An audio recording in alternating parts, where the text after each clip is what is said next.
Hello, welcome to Post Yoga Talk. This is a special edition where I will be giving a brief overview of the 12 universal principles. So I will probably put it in two separate posts for Instagram, videos 1 through 6, and then videos 6 through 12. So I hope you enjoy. And if you have any questions, you can send me a direct message. But yeah, we need to know about these things. As the world changes, we need to know what's true. Okay? Have a wonderful day. Namaste. The law of divine oneness. And that basically means that we are all connected. Everything is connected. Separation is an illusion that we've bought into. That I'm separate from you, I'm separate from my environment. But God is all that is. That is what God is, who God is all that is.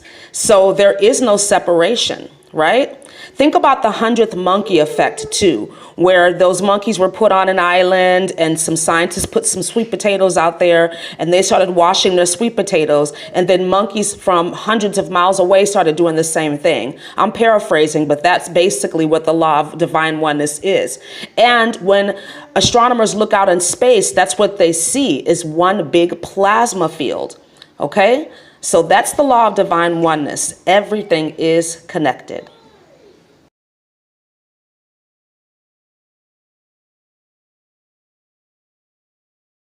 The second universal principle is the law of vibration. And this basically means that everything is vibrating. Everything is energy, everything. Even if we perceive something as solid, like a table or our bodies, everything is really just empty space at quantum levels, vibration, frequency. So this becomes important when we're talking about the law of attraction as well, because if everything vibrates at a frequency, then you have to be a match to the frequency of that which it is you want. So vibration, everything vibrates, everything in your life is in your life because you are a vibrational match to it. Okay? So that's the law of vibration.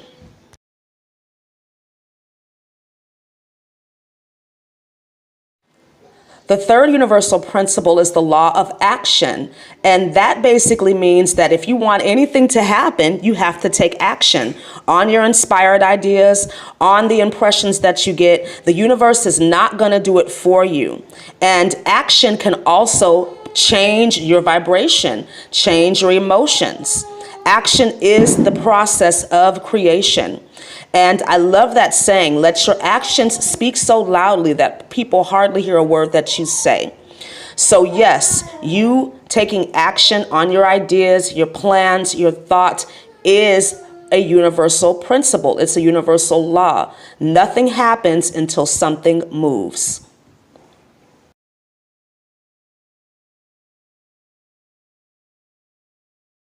The fourth universal principle is the law of reflection, or the law of correspondence.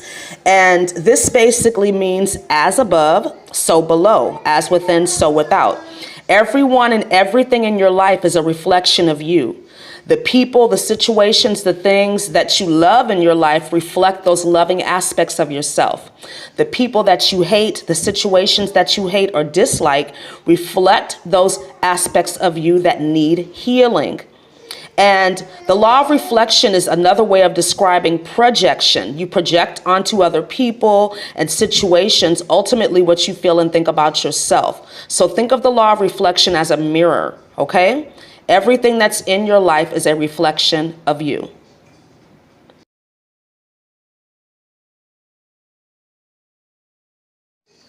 The fifth universal principle is the law of karma. Karma is very much misunderstood in the spiritual community, in the collective at large. Karma is simply cause and effect.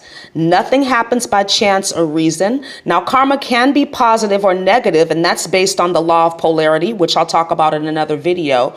But what you give out comes back to you. What you believe about yourself and about life becomes true for you. Karma has nothing to do with revenge. Karma has nothing to do with bad things happening to you because you've done bad things. We live in a world of polarity, okay? So we're always creating karma, cause and effect. You do one thing, it causes another thing to happen. That's karma.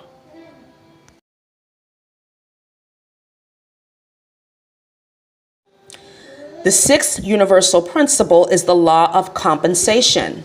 And that basically means that no debt in the universe ever goes unpaid, that there's a perfect accounting system in this universe.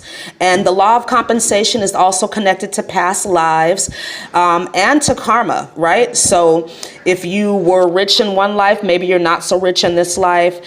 Or if you were a slave in one life, maybe you are in a position now where you're wealthy and you can hire people or something like that. But basically, nature abhors a vacuum, okay? That's another way of looking at the law of compensation, that space needs to be filled, right? So think about the law of compensation as filling yourself up with everything that you want and that you need and that's due to you.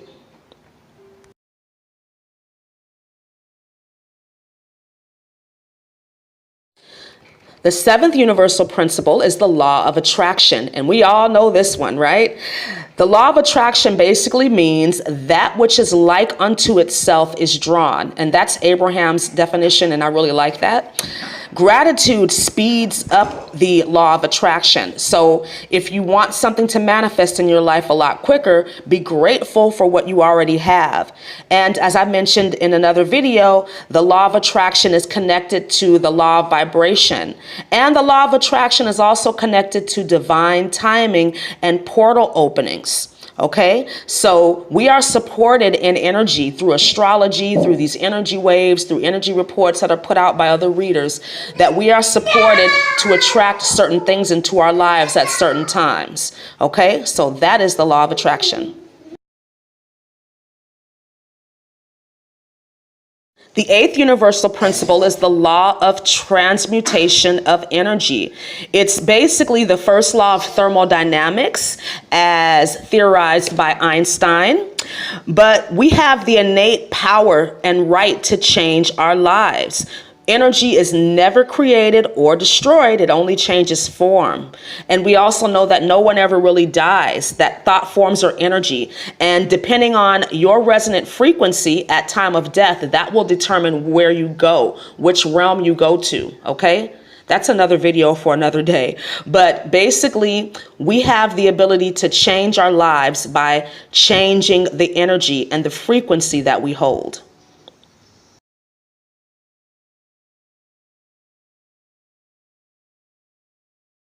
The ninth universal principle is the law of relativity. And this basically means that all of the lessons, the challenges, all of the perceived struggles that you have are relative to you. That your lessons are your lessons, and we want to avoid the compare and despair trap, right? But anything that you come in to learn, anything that you come in to teach is relative to you, and what you have to learn and what you have to teach ultimately are a part of your life purpose and part of the reason why you are here. So everything that you go through, everything that you experience is relative to you and your perception, your vibrational frequency, and the lessons, the things that you have to learn on a soul level.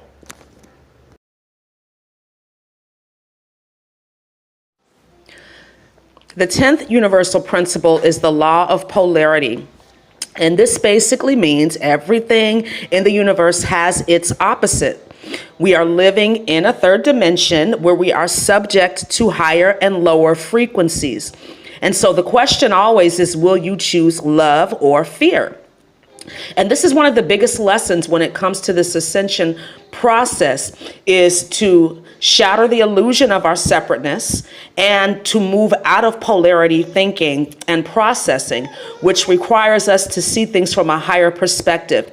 But it is still very much a part of this 3D reality that everything has an opposite, okay?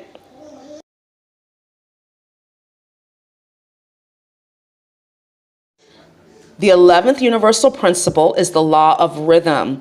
And this basically means that there are cycles and seasons in life and in nature. We know this, right? Summer, fall, winter, spring, but there's a rhythm and flow to life, and we are a part of that rhythm and flow. And it's Also about practicing non-attachment, okay? Because we know that things are going to flow in the right direction if we keep our thoughts focused on what it is that we want, the law of attraction, and we are dealing with our polarity and our reflection, our projections. We will naturally fall into the rhythm and cycles of life, and we can release worry and fear and doubt, and know that that is a part of this 3D reality, is to be a part of a rhythm, a part of a cycle, the ascension cycle, the ascension process.